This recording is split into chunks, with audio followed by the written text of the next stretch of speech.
ఆ మూడో రోజు విశాలని అరుణగిరి తమ ప్లేడర్ గారి వద్దకు తీసుకువెళ్ళాడు. సాయంత్రం ఆరింటి వేళ ఆయన మిగతా పార్టీలు లేకుండా కాచుకునున్నారు వీరి కోసం.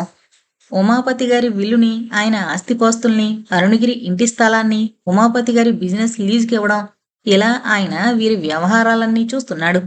సావిత్రమ్మ గారు ఈ కొడుకు కొరకై పడ్డ కష్టాలు ఆయనకి తెలుసు. ఆస్తిపాస్తులు, జయమ్మ గారి పేచి, ఇవన్నీ ఆయనే చూశారు లోగడ. అరుణగిరి వెంటొస్తోన్న ఈ యువతి పట్ల ఆయనకి కొంత కుతూహలం, కొంత వ్యతిరేక భావం రెండూ ఉన్నాయి. ఎందుకంటే అరుణగిరి కారు ప్రమాదం, రాజమ్మగారి మరణం ఆయన వినున్నాడు. ఆ కుటుంబానికి రావాల్సిన నష్టపరిహారం ఇచ్చి చేతులు కడుక్కోక ఆ కుటుంబ భారాన్ని నెత్తిన వేసుకోవడం ప్లేడర్ గారికి ఇష్టం లేదు. ఉమాపతి మొదలియారు గారి వంశాంకురమైన ఈ అరుణగిరి తన క్లయింటు. ఆ క్లయింటు మామూలు వాడు కాదు. ఇతన్ని రాజమ్మగారి ఇంట్లో వాళ్ళు ఉజ్జులు పని పడగొడుతున్నారని అనుమానిస్తున్నాడు. అరుణగిరి ముఖత విశాల వైవాహిక గాథ విన్నాడు. యువకుడు, వయసులో ఉన్నవాడు అవడం చేత సహజంగా ఆ పిల్ల మీదున్న మోజులో ఈ చెప్పుడు మాటలు నమ్ముతున్నాడేమోనని ఆయన భయం. వృత్తిరీత్యా న్యాయవాది కావడం వల్ల ఆయన ప్రతీదీ అనుమానాస్పదంగా చూడడం నేర్చుకున్నాడు. ఏమైనా క్లయింట్ని తొలిసారి చూస్తున్నప్పుడు ఇలా సంశయాకుల చిత్తంతో ఉండడం ధర్మం కాదు అనుకున్నాడు మళ్ళీ. ఇలా ఆయన డోలయామానంగా ఉన్న సమయంలో అరుణగిరి, విశాల కారు దిగారు. పచ్చగా, పొడవుగా, పెద్ద కళ్ళతో, తెలివైన ముఖంతో అతి నిరాడంబరంగా ఉంది ఈ అమ్మాయి అని గమనించారు ప్లేడర్ గారు. ఆయన అడిగిన ప్రశ్నలకి విశాల నిస్సంకోచంగా, దృఢంగా సమాధానాలు చెప్పింది. ఆమె అభిప్రాయాల్లో గాని, మాటల్లో గాని తడబాటు కనిపించలేదు. ఒక నిర్ణయం తీసుకుంటే ఈ అమ్మాయి కట్టుబడి ఉంటుంది అనుకున్నారు ప్లేడర్ గారు. అరుణగిరికి తనకి మధ్యనున్న స్నేహం ఎలాంటిది అని ఆయన అడుగుతాడేమోనని విశాల భయపడింది. కాని ఆయన ఆ విషయాలే ఎత్తలేదు. వివాహమయ్యాక విశాల భర్త గుమ్మం తొక్కలేదని, పెళ్లి పందిట్లో విడిపోయిన ఆ జంట మరి కలుసుకోలేదన్నది మటుకు తరచి తరచి గుచ్చుగుచ్చి అడిగాడు. వకాల్తా తయారు చేసి సంతకానికి పంపుతానన్నాడు మరనాడు. లాయర్ గారితో పని విశాల్ అనుకున్న దానికంటే తేలిగ్గానూ త్వరగానూ ముగిసింది. విశాల, ఏదన్నా హోటల్కి వెళ్దాం అన్నాడు అరుణగిరి ఆమెకి మద్రాసులోని ధనవంతుల కాలక్షేపాల్ని పరిచయం చేసే ప్రయత్నంలో. ట్రిప్లికేన్ బీచ్లో ఉన్న బుహరీ టెర్రస్ మీదకి తీసుకెళ్లి ఐస్ బ్రిక్ ఆర్డర్ ఇచ్చాడు అరుణగిరి. విశాల కళ్ల ముందు కొత్త ప్రపంచపు కవాటాలు కొద్ది కొద్దిగా తెరుచుకుంటున్నాయి. డబ్బు, ప్రయోజకత్వం ఉంటే జీవితం ఇంత సాఫీగా, సుఖంగా వెళ్ళిపోతుందా? అరుణగిరి లేకపోతే ముఖ్యంగా తాను ఏమైపోయి ఉండేది? ఆ భావంతో ఆ పిల్లకి ఒక్కసారి వెన్నులోంచి చెలొచ్చినట్లయింది. చలేస్తోందా ఇంత వేసంగిలో అని నవ్వుతూ అడిగాడు అరుణగిరి. చలి కాదు. మీరే ఆదుకోకపోతే మేము ఏమై ఉండేవారం? ఒకవైపు పిచ్చి పెళ్లి, మరోవైపు మూర్ఖపు బావ. ఈ పట్నంలో నాలాంటి విశాలలు ఎందరో, కాని వాళ్ళందరికీ మీలాంటి సహృదయులు తటస్థపడే అదృష్టం ఉంటుందా అని. విశాల, నువ్వీ మాదిరి ఆలోచనలు కట్టిపెట్టాలి. నువ్వేదో అలుపురాలువని, నేనేదో పెద్ద హీరోనని అనుకోకు. మీ అమ్మగారు కారు కింద పడ్డమనేది నిమిత్త మాత్రం. నాలో నీకు మంచితనం కనిపించినట్లే నీలో నాకు ప్రత్యేకత కనిపిస్తోందని ఎందుకు అర్థం చేసుకోవు? నాలో ప్రత్యేకత అంటూ తడబడింది విశాల. తన మనసులోని భావాల్ని అతను సూటిగా చెప్పగలడు. కాని తనకి ఎన్నో భావాలు, మాటలకందని నివేదనలు ఉన్నాయి. అవన్నీ ఎలా చెప్పగలగడం? తనని రోజారాణ్లా బెంగళూరు రమ్మని పిలిచినా తను నూన్యతగా భావించనని ఎలా చెప్పడం? అతని పట్ల తనకున్న ఆరాధన, భక్తి, గౌరవం ఏ భాషలో చెప్పాలి? ఎలా చెప్పాలి? ఆమె హృదయవీణ రాగాల్ని ఆలపిస్తోంది. అరుణగిరి విశాల వ్యవహారాన్ని తమ ప్లేడర్కి అప్పగించి ఆ గొడవని ఇంత సూటిగా పరిష్కరించడం రామారావుకి నచ్చలేదు. నిద్రపోతున్న విశాల అత్తవారిని ఓ రాయేసి లేపి అటుపై జరిగే తమాషా చూద్దామనుకున్నాడు గాని అరుణగిరి ఈ వ్యవహారాన్ని ఇంత అవలేలగా పరిష్కరిస్తాడని అనుకోలేకపోయాడు. దొంగకి తేలుకుట్టినట్టు ఊరుకున్నాడు. కాని ఎటొచ్చి విశాలతో మట్టుకు చొలోక్తిగా, మీ స్టేట్ బ్యాంక్ ఏమంటున్నాడు, మీ ఫైనాన్సర్ ఏం చేయమన్నాడు అంటూ ఎత్తి పొడిచేవాడు. విశాల బదులు చెప్పకుండా ఊరుకునేది. పరీక్షకు వెళ్లిన అందరిలాగానే విశాల 1000 కళ్ళతో ఫలితాల కోసం ఎదురు చూడగా ఆ రోజు రాని వచ్చింది. తన నెంబరు 2nd క్లాసులో చూసుకుని మూర్చపోయినంత పనిచేసింది విశాల. ఆమె సంతోషానికి పట్టపగ్గాలు లేవు. ఉదయం 8 వేళ అరుణగిరి విశాలకి అభినందనలు తెలపడానికి వచ్చాడు. వీధి గుమ్మాల మీద కూర్చున్న అనంతయ్య గారు కుమార్తె ఘన విజయాన్ని చుట్టుపక్కల అందరికీ గర్వంగా చాటి చెబుతున్నాడు. రాజు, అమృతం ఇంటికెళ్లాడు ఈ శుభవార్త చెప్పడానికి. అప్పుడే వచ్చిన అరుణగిరిని 10 కుటుంబాల వారు చుట్టుముట్టేశారు. అతనే పరీక్ష పాస్ అయినట్లుగా.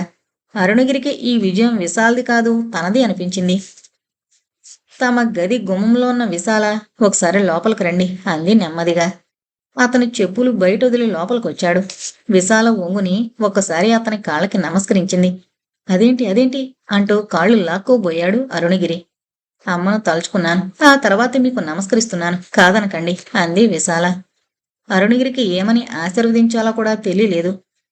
విశాల, నువ్వు పాస్ అయినట్లు అమ్మకు చెప్పాను, చాలా సంతోషించింది అన్నాడు. ఈ లోపల రాజు రావడంతో ఆ సంభాషణ అక్కడికి ఆగిపోయింది. నేను సాయంత్రం తీరిగ్గా వస్తాను అంటూ అరుణగిరి వెళ్ళిపోయాడు. ఆ మధ్యాహ్నం 3 వేళ అనంతయ్య గారు, చలిగా ఉందమ్మా అంటూ ఎన్నడూ లేంది విశాలని దుప్పటి కప్పమని అడిగాడు. ఆ వచ్చిన చలి తగ్గలేదు. సాయంత్రానికి ఎక్కువైంది. రాత్రి బాగా జ్వరం తగిలింది. అరుణగిరి డాక్టర్ని పిలుస్తానంటే ఆయన వద్దని వారించాడు. మర్నాడు ఆదివారం. అనంతయ్య గారు కాస్త తేలిగ్గా ఉన్నట్లే ఉన్నారు. అమృతం, బాలకృష్ణ, రామారావు, కాంతం పిల్లలు వచ్చారు విశాల పరీక్ష పాస్ అయిందని అభినందించడానికి. అందరూ మధ్యాహ్నం కలిసి భోంచేశారు. అనంతయ్య గారు సరిగ్గా తినలేకపోయారు. భోంచేసిన అరగంటలో తినదంతా వాంతి చేసుకుని బాధపడడం మొదలుపెట్టారు. మధ్యాహ్నం 3 అయ్యేసరికి ఆయన పరిస్థితి ఆదుర్దాగా తయారైంది. విశాల తండ్రి పక్కన కూర్చుని సేవ చేస్తోంది. ఆ అమ్మాయికంతా అయోమయంగా ఉంది. తన జీవితంలో ఎప్పుడూ ఒక కంట కన్నీరు, మరో కంట ఆనంద బాష్పాలును. పరీక్ష పాస్ అయ్యాననే సంతోషం ఒక పక్క, తండ్రి ఏమైపోతాడోననే ఆదుర్ద ఓ పక్క. 4ంటికి రామారావు అరుణగిరింటికి ఫోన్ చేశాడు. ఆ రోజు ఆదివారం అవడం చేత గుమస్తా లేడు. అరుణగిరి ఆలస్యంగా భోంచేసి భుక్తాయాసంతో నిద్రపోతున్నాడు. సావిత్రమ్మ గారు ఫోన్ అందుకున్నారు. ఎవరు కావాలి అని అడిగారు సావిత్రమ్మ. అరుణగిరి గారు కావాలి. నేను రామారావుని, విశాల బావగారిని అన్నాడు. పడుకున్నాడు. అర్జెంటా అని అడిగింది ఆమె. విశాల నాన్నగారికి ప్రమాదంగా ఉంది, వారిని ఒకసారి రమ్మనమని. ప్రమాదమా? ఏం జరిగింది? పిలుస్తా ఉండండి అంటూ సావిత్రమ్మ అరుణగిరిని పిలిపించింది పైనుంచి. అరుణగిరి 2 మాటలు మాట్లాడి ఫోన్ పెట్టేసి, అమ్మా డబ్బేమైనా ఉందా? రాత్రి డాక్టర్ని పిలుస్తానంటే ఆయన ఒప్పుకోలేదు అంటూ తల్లిచ్చిన 200 పరసలో పెట్టుకుని ఆదురుదాగా బయలుదేరాడు. సావిత్రమ్మకు ఒకవైపు చికాగ్గా, మరోవైపు కంగారుగా ఉంది. అచ్చున్నట్లు ఈ ఫోన్లేంటి అనుకుంది. అయ్యో పాపం, తండ్రి కూడా వాళ్ళకి కరువు అవుతాడా అని మళ్లీ జాలి పడింది. అరుణగిరి వచ్చేసరికి అనంతయ్య గారు కాళ్ళు చేతులు కొట్టుకుంటున్నాడు. ఆయనకి స్పృహ లేదు. ఏడాది క్రితం అరుణగిరి ఈ ఇంట్లోకి ఇలానే ప్రవేశించాడు. వీళ్లకి ఆ అవిటి తండ్రి కూడా కరువైపోతాడా? ఆనాడు ఈ అవిటి మనిషికి తను ధైర్యం చెప్పాడు. ఈనాడు ఇంకెవరికి చెప్పాలి? ఏంటి అనుబంధం అనుకున్నాడు అరుణగిరి. అనంతయ్య గారిని ముందు వసారాలోకి తీసుకొచ్చారు నలుగురు పట్టి. వచ్చారా? నాన్న, మా నాన్న, మీరు పిలవండి పలుకుతారు. నాన్న, అరుణగిరి గారు వచ్చారు అంటూ గౌరుమంది విశాల. అనంతయ్య గారు ఎవరొచ్చినా లేవలేడు, లేవడు. ఆ రాత్రి 8 దాకా కొన ఊపిరితో కొట్లాడి 8ంటికి కన్ను మూశాడు అనంతయ్య గారు. అంతా ఒకసారి గొల్లుమన్నారు. ఆ రాత్రి అక్కడే ఉండిపోయి తెల్లవారి దహనక్రియలంతా జరిపించి వెళతానన్నాడు అరుణగిరి. ఈ తెల్లవార్లు మీరేం చేస్తారు? రాత్రి పక్కమామి, అలిమేలు భర్త, అవ్వగారు వీళ్ళంతా ఉంటారు. మీరింటికి వెళ్లి స్నానం చేసి రెస్ట్ తీసుకుని పొద్దుట్రండి అంది విశాల. మిమ్మల్నంతా ఇలా వదిలి అని సందేహించాడు అరుణగిరి. మేం మట్టుకేం చేస్తాం? అవ్వగారికి జాగరణ అలవాటే. నా మాట విని మీరు వెళ్ళండి. అమ్మగారు కంగారు పడుతుంటారు, పొద్దుటే రండి అని అతన్ని బలవంతాన పంపేసింది విశాల. తల్లిపోయినప్పుడు విశాల చేష్టలుడిగి దిమ్మెరిపోయింది. కాని తండ్రి పోతాడని ఆ అమ్మాయికి మధ్యాహ్నం నుంచే అనుమానంగా ఉంది. 4 గంటల నుంచి ఆ అమ్మాయి మనసు ఈ శాశ్వత వియోగానికి తయారవుతోంది క్రమంగా. ఒక విధంగా తండ్రికి విముక్తి లభించింది అనిపించింది విశాలకి. ఆ రాత్రంతా విశాలకి తండ్రి దేక్కుంటూ రావడం, తల్లితో పోరాటం, ఆయన మధ్యాహ్నాల వేళ తల్లికి తెలియకుండా టిఫిన్లు చేసుకుని తినడం, క్రితం రోజు ఆయన ఆనందం, ఆయన కాళ్ళు చేతులు సరిగ్గా ఉన్నప్పుడు తమని ఎగ్జిబిషన్కి తీసుకువెళ్లడం, ఇలా సినిమా రీళ్ల వలె గత స్మృతులన్నీ కళ్ళెదుట తిరిగాయి. అరుణగిరి ఇంటికి వెళుతూ విశాల విషయమే ఆలోచిస్తున్నాడు. ఒక విధంగా అనంతయ్య గారి మరణం ఆయనకి, చుట్టూ వాళ్లకు కూడా కొంత తీర్పునిచ్చింది గాని విశాల ఎక్కడుంటుంది? రాజశేఖరం విషయం ఏమిటి? ఇలా అతను ఆలోచిస్తూ ఇంటికి చేరాడు. సావిత్రమ్మ గారు కింద హాల్లో కూర్చున్నారు మనక్లేశంతో. 10 అయినా అరుణగిరి రాకపోయేసరికి ఆవిడికి ఏదో భయంగా ఉంది. ఆ అవిటాయన ఏమైపోయాడోనని ఆందోళనగా ఉంది. గేటు తెరుస్తున్న శబ్దం విని ఆవిడ ఆదుర్దాగా మెట్ల దగ్గరకొచ్చారు. అతను కారు గ్యారేజ్లో పెట్టొచ్చాడు. గిరి, ఎలా ఉంది ఆయనకి అంటూ ప్రశ్నించిందావిడ. ఆయన పోయాడమ్మా, గంటయింది పోయి అన్నాడు. ఆ అంది సావిత్రమ్మ. విశాల నన్నింటికి వెళ్ళమని తరిమింది. రేపు ఉదయం గాని శవాన్ని తీయరు. ఈ రాత్రంతా అక్కడ ఉండొద్దని నువ్వు కంగారు పడతావని తరిమింది. గీజర్ వెయ్యమను, స్నానం చేస్తాను అన్నాడు అరుణగిరి. సావిత్రమ్మ గారిలో విశాల మీద ఒకవైపు ఇష్టం, మరోవైపు అయిష్టం మొలకెత్తుతున్నాయి. కొడుకు బాగోగుల గురించి కనుక్కుంటూ తన గురించి ఆలోచించే ఆ అమ్మాయి అంటే ఇష్టంగానూ ఉంది. తన కొడుకుని నిర్దేశించి చేయించగల అధికారం సంపాదించిందని అయిష్టంగానూ ఉంది. ఏమైనా రాత్రంతా నిద్రలేమితో అక్కడ గడపనివ్వకుండా విశాల కొడుకుని తన దగ్గరకు పంపింది. అంతే చాలు అనుకుంది సావిత్రమ్మ. రాజమ్మ గారి మరణానంతరం వల్లనే అనంతయ్య గారు పోవడంతో ఏడాది క్రితం సమస్యలే మళ్లీ తలెత్తాయి. అయితే ఈసారి విశాల నడి సముద్రాన చొక్కాని లేని పడవలా లేదు. అరుణగిరున్నాడు. అందువలన సమస్యలు అవే అయినా వాటి పరిష్కారం పూర్వమంతా అయోమయంగా లేదు. అదీగాక ఈసారి కాంతం రామారావులతో పాటు అరుణగిరి కూడా ఈ సంప్రదింపుల్లో ఉన్నాడు. గర్భంతో ఉన్న అమృతం, తండ్రి చాటునున్న బాలకృష్ణ ఏం చేయలేరని విశాలకి తెలుసు. 13 రోజున రామారావే ఈ విషయం కదిపాడు. విశాల, ముందు కార్యక్రమం ఏమిటి? ఏముంది, ట్రైనింగ్లో చేరతాను. అయితే లేడీ వెల్లింగ్టన్లో చేరు, మన ఇంటికి దగ్గరే, రోజు నడిచి వెళ్ళిపోవచ్చు. ఏమంటారండి, అది తేలికే కదూ. రాజుని అక్కడే హైస్కూల్లో చేర్పిద్దాం. మీరు చెప్పింది బాగానే ఉంది అని ఆగిపోయాడు అరుణగిరి. విశాల బెదురుగా అతని వంక చూసింది. కానీ ఈ పరిస్థితుల్లో విశాల ఎవరింట్లోనూ ఉండడం మంచిది కాదు. రేపు వాళ్ళు కోర్టులో ఇదో పెద్ద కారణంగా చెబుతారు.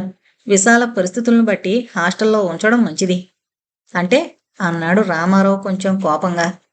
ఈ డైవోర్స్ కేసులో ఇతర ఆకర్షణల వల్ల, మరొకరి మద్దతు వల్ల విడాకులు అడుగుతున్నారంటూ మీ పేరుని జోడిస్తారు. హాస్టల్లో గనుకుంటే ఆ అమ్మాయి జీవనాధారం కోసం చదువుకుంటోంది. అతను పిచ్చివాడు తప్ప మరే కారణాలు లేవని నిరూపించడం తేలికవుతుంది అని ప్లేడర్ గారు చెప్పారు. ఆ విషయం మీకు చెబుతున్నాను అన్నాడు అరుణగిరి తనదేం లేదన్నట్టు. రామారావు కక్కలేక మింగలేకుండా ఉన్నాడు. విశాలని తన నుంచి దూరం చేయడానికి పరిస్థితులు, ఈ పెద్ద మనిషి ఇద్దరూ లాలూజీ అవుతున్నారు. సరేలే, దీనికి ప్రతీకారం చేయకపోతానా అని సరిపెట్టుకున్నాడు. మరి రాజునేం చేద్దామే అని అడిగింది కాంతం చెల్లెల్ని. మీ అందరూ ఎలా చెబితే అలా చేస్తాను అంది విశాల తను బయటపడినందుకు సంతోషిస్తూ. రాజు చదువు పూర్తయ్యేదాకా ఇన్సూరెన్సు డబ్బు సరిపోతుంది. అతనెక్కడున్నా నెలకి 60 ఇచ్చేట్టు ఏర్పాటు చేశాను అన్నాడు అరుణగిరి. రామారావుకి డబ్బు మీదున్న ఆశ తెలుసు గనుక. రాజు మా దగ్గరుంటాడు, వాళ్ళక్కకి సాయంగా ఉంటాడు. ఏరా రాజు, హాస్టల్లో ఉంటావా, మా దగ్గరుంటావా అని అడిగాడు రామారావు. వాడికేం తెలుసు, బావ దగ్గరే, అక్కకి సాయంగా ఉంటాడు అని తేల్చేసింది విశాల.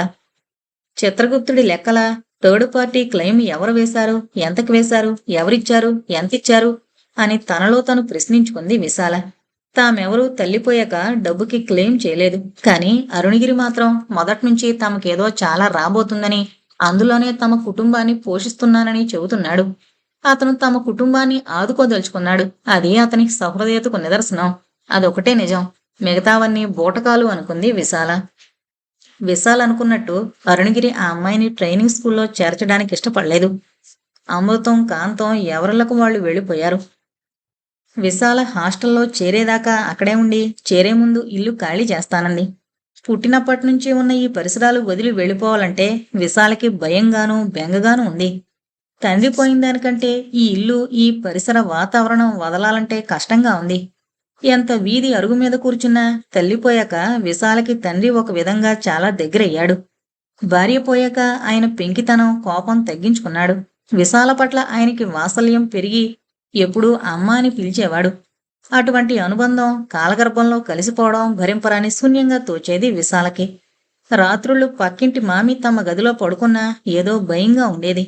ఈ నుంచి వెళ్ళిపోవాలంటే ఒకవైపు బెంగ, మరోవైపు ఈ పరిసరాల నుంచి పారిపోవాలనే ఆవేదన రెంటితో సతమతమయ్యేది. కాంతం పిల్లలతో పాటు సాయంగా ఉంటానన్న విశాల ఒప్పుకోలేదు. ఆమె కావాలని ఒంటరిగా బతకడం అలవాటు చేసుకుంటోంది. ఆ రోజు అరుణగిరి విశాలని మాట్లాడాలని బయటికి తీసుకువెళ్లాడు. రాజు మొదటాట సినిమాకి వెళ్ళాడు. కారుని వార్ మెమోరియల్ రిజర్వ్ బ్యాంకు దాటించి హైకోర్టు బీచ్ వైపు తీసుకువెళ్లాడు. బీచ్ చాలా జన సమర్థంగా ఉంది. కారులోంచి దిక్కుండానే అరుణగిరి సంభాషణ మొదలు పెట్టాడు. వెనకొకసారి నువ్వు నేను ఎలా చెబితే అలా చేస్తానన్నావు, జ్ఞాపకం ఉందా అని అడిగాడు. ఉంది అంది విశాల. ఆమె గుండెలు వేగంగా కొట్టుకుంటున్నాయి. అరుణగిరి ప్రస్తావన ఎటుపక్కకు తిప్పుతాడు? నేను నీ భవిష్యత్తు ఆలోచించి చెబుతున్నాను. నువ్వు ట్రైనింగ్లో చేరడం నాకిష్టం లేదు. నువ్వు డిగ్రీ పుచ్చుకోవాలి.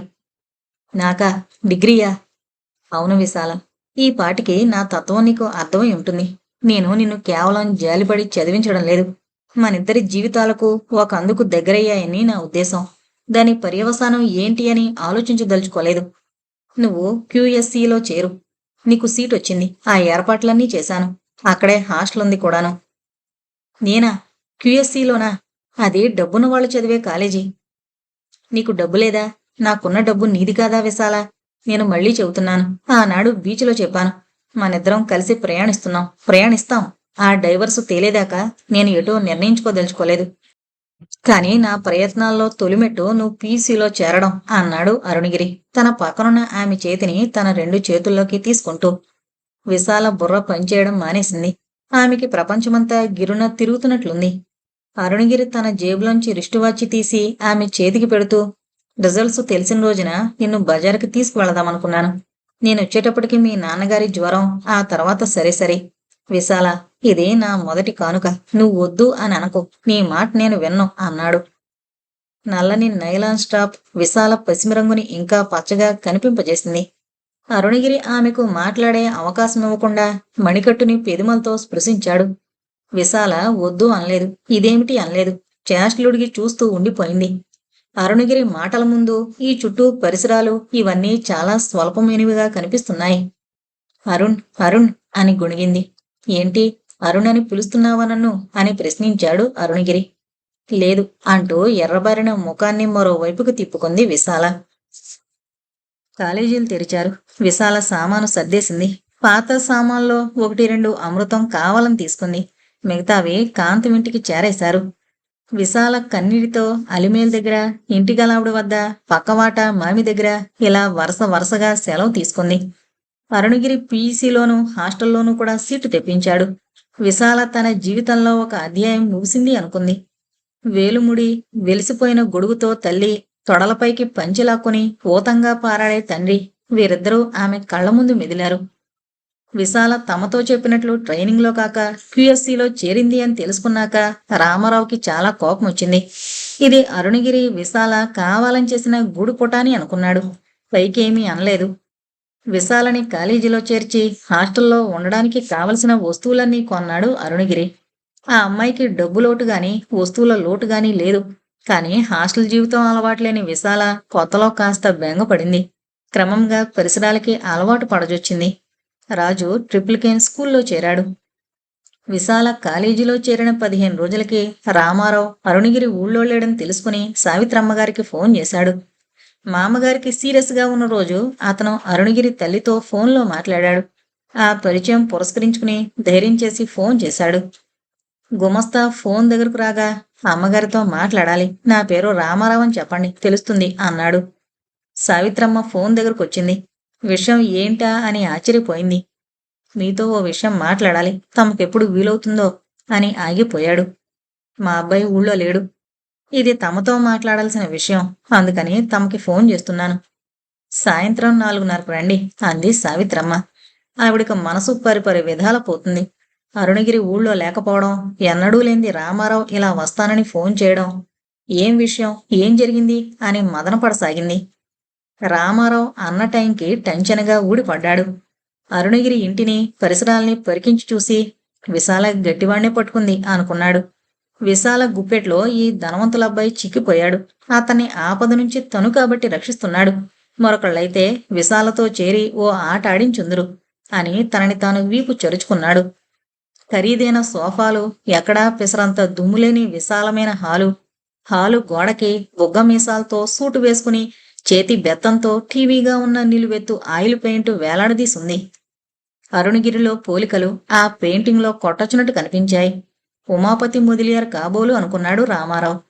నిశ్శబ్దంగా, నాగరికంగా, శుచిగా, శుభ్రంగా ఉన్న ఈ పరిసరాలు రామారావుని పిరికివాణ్ణి చేస్తున్నాయి. తీరా వచ్చాక బెదిరి పారిపోవడం అతనికి నచ్చలేదు.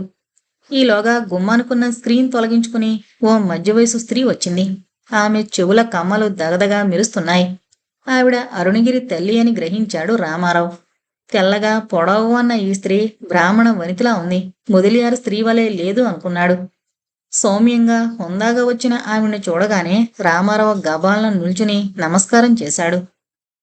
కూర్చోండి, ఆ అబ్బాయి ఊళ్ళో లేడు. విశాల కులాసాగా ఉందా అని ప్రశ్నించింది సావిత్రమ్మ. ఆ ప్రశ్నతో రామారావుకి గొంతులో పచ్చి వెలక్కాయ అడ్డుకున్నట్లయింది. ఆ, బాగానే ఉంది. మీ అబ్బాయి క్యూఎస్సీలో చేర్చారుగా, లక్షణంగా ఉంది. సావిత్రమ్మకి ఇతని ధోరణి నచ్చలేదు.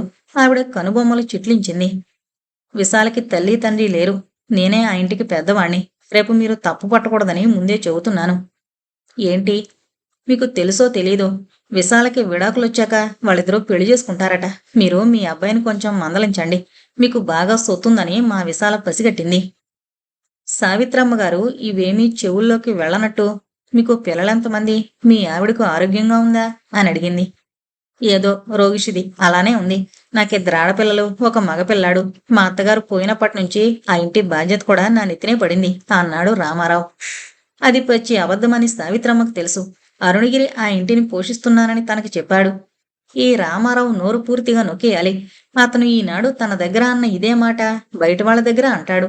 ఇప్పుడే అతని నోటిని మూయించాలి అనుకుంది. మీరు నాకంటే చిన్నవారు, మా అరుణగిరి లాంటి వారు కాబట్టి మీ మేలు కోరి చెబుతున్నాను. ఇద్దరు ఆడపిల్లల తండ్రి అయ్యుండి సాక్షాత్తు మీ మరదలైన ఒక ఆడపిల్ల గురించి అలా అబాండాలు మాట్లాడడం చాలా తప్పు. ఇవాళ మీరు ఆ అమ్మాయిని అన్నట్లే రేపు మీ పిల్లని ఎవరైనా అంటే ఎంత బాధగా ఉంటుందో ఆలోచించండి. ఇక మా అబ్బాయి అంటారా, వాడి బాగోగులు వాడికి తెలుసు అంటూ కుర్చీలోంచి లేచి లోపలికెళ్ళొచ్చింది. ఇటువంటి అసందర్భ ప్రసంగం ఎక్కడా ఎప్పుడు ఎవరి దగ్గర తేకండి. మీ పిల్లలకి ఏమన్నా కొనిపెట్టండి అంటూ 100 రూపాయల నోటు టేబుల్ మీద ఉంచింది. తాటి ప్రమాణానొచ్చిన రామారావు కోపం సూర్యకిరణాలు తాకిన పొగమంచులా 100 రూపాయల నోటును చూడంగానే పటాపంచలైంది. వెళ్ళొస్తానమ్మా, దయుంచండి అంటూ ఆ నోటు జేబులో పెట్టుకుని వెళ్ళిపోయాడు. చిచ్చి, ఏం మనుషులు అనుకుంది సావిత్రమ్మ. విశాలని తలచుకుని జాలిపడింది. ఎంత సరిపెట్టుకుందామనుకున్నా సావిత్రమ్మని రామారావు మాటలు కలవర పెడుతూనే ఉన్నాయి. తమ కులంగాని పిల్లను, అందులోనూ ఒకసారి పెళ్ళైన పిల్లను తన కొడుకు పెళ్లి చేసుకోబోతున్నాడా? కులం, డబ్బు, చదువు ఇవేమీ ఆమెను బాధించలేదు గాని ఒకసారి పెళ్ళైన పిల్ల అనే భావం మట్టుకు ఆమె హృదయాన్ని బోకులా కోస్తోంది. విధికి తనపై ఎందుకింత చిన్నచూపు? తమ చుట్టూ చదువుకున్న పిల్లలు, తూనీగల్లా ఎగిరే పిల్లలు ఎంతమంది లేరు? ఎందరిని వదిలి తన కొడుకు ఆ పిల్లనే పెళ్ళాడతాడా? ఆఖరికి జయమ్మ మనవరాల్ని చేసుకున్నా భరించగలదు గాని ఒకసారి వివాహమైన పిల్లని చేసుకోవడం తాను భరించలేదు. తన తమ్ముళ్ళకి ఎదిగిన ఆడపిల్లలు 4 జయమ్మ మనవరాళ్ళు, ముని మనవరాళ్ళు 6 దాకా డిగ్రీలున్న పిల్లలున్నారు. ఎంతమంది తన కొడుకు కోసం ఉవ్విళ్ళూరుతుంటే వాడి పిల్లని చేసుకోవడమా? జయమ్మ ఉసురు తమకింకా తగులుతూనే ఉందా? అన్నింటికంటే అరుణగిరి ఈ విషయాలు తన దగ్గర్నుంచి దాచడం ఆమెకి మరీ బాధ అనిపించింది. కొడుకు స్వేచ్ఛకి ఆమె ఏనాడు అడ్డు రాలేదు. ఎంత ఖర్చు పెడుతున్నావు, ఎవరితో స్నేహాలు చేస్తున్నావు అని ఏనాడు ఆరాలు తీయలేదు, ఆంక్షలు పెట్టలేదు. అటువంటి స్వేచ్ఛని, నమ్మకాన్ని అరుణగిరి కూడా అపహాస్యం చేస్తున్నాడా? అరుణగిరి మనసులోని కోరికని తన ముందు దాచడం, చాటుమాటుగా ఈ పెళ్లి ప్రయత్నాలు చేయడం ఆమెని గాయపరిచింది. తన ఈ తాపత్రయం, ఈ పుత్రప్రేమ ఇవన్నీ అర్థవిహీనంగా కనిపించాయి. అరుణగిరి తన వివాహం గురించి తనకు తానుగా చెబితేనే వినదలుచుకుంది. అంతేగాని రామారావు వచ్చినట్లుగాని, తనకి వివాహ ప్రయత్నాలు తెలిసినట్లుగాని పైకి తెలియనివ్వకూడదని నిశ్చయించుకుంది. అందువల్లనే ఆమె రామారావు వచ్చి వెళ్లిన విషయం అరుణగిరికి చెప్పలేదు.